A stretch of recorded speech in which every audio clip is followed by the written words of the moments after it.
Bismillahirrahmanirrahim. Assalamualaikum warahmatullahi wabarakatuh. Apa kabar anak-anakku semua? Semoga sehat selalu dan dalam lindungan Allah Subhanahu wa Ta'ala. Hari ini kita akan belajar unsur karya seni rupa 2 dimensi (SPDP). Sebelumnya, seperti biasa, sebelum belajar kita membaca doa terlebih dahulu bersama.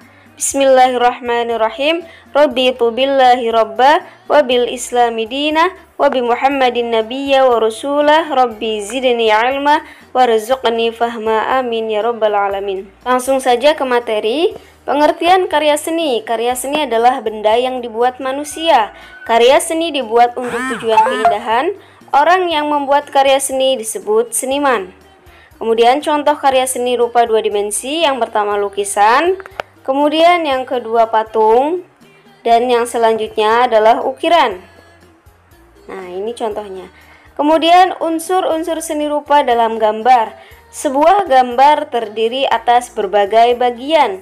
Bagian-bagian itu disebut juga unsur seni rupa. Berbagai gambar seperti lukisan, ukiran, itu mempunyai bagian-bagian yang disebut juga unsur seni rupa.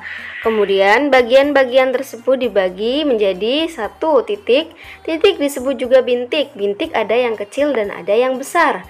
Nah, ini contohnya. Ini contoh dari titik. Kemudian ini juga contohnya, ya. Kemudian yang kedua ada garis. Di sini ada garis lurus, kemudian ada lengkung dan miring.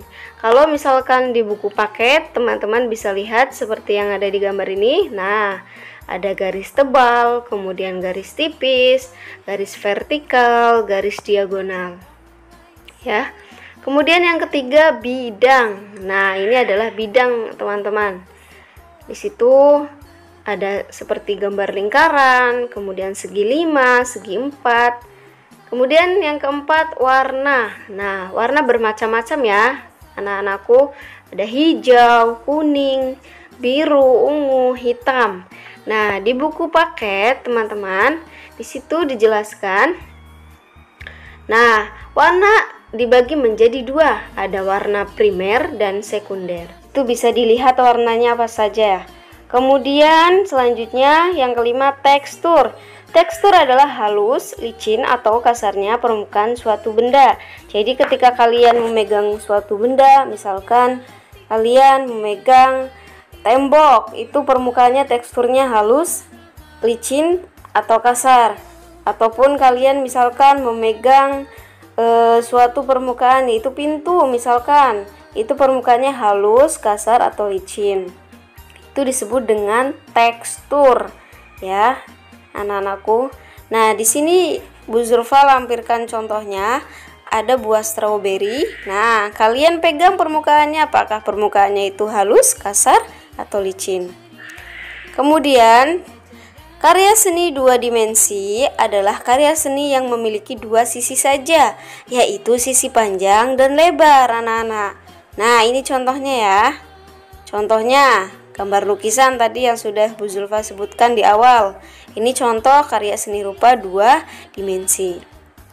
Kemudian ada alat dan bahan yang digunakan untuk menggambar. Nah, di situ bisa dilihat buku gambar, pensil, penghapus, dan yang lainnya. Kemudian langkah-langkah membuat gambar 2 dimensi. Dari menentukan gambar sampai mewarnai sketsa. Kemudian ini hasilnya, gambar yang diwarnai dengan krayon. Kemudian gambar yang diwarnai dengan cat air. Itulah karya seni rupa 2 dimensi. Terima kasih untuk anak-anakku semua. Semoga di rumah sehat selalu. Tetap jaga kesehatan, tetap semangat belajarnya. Sekian dari Bu Zulfa.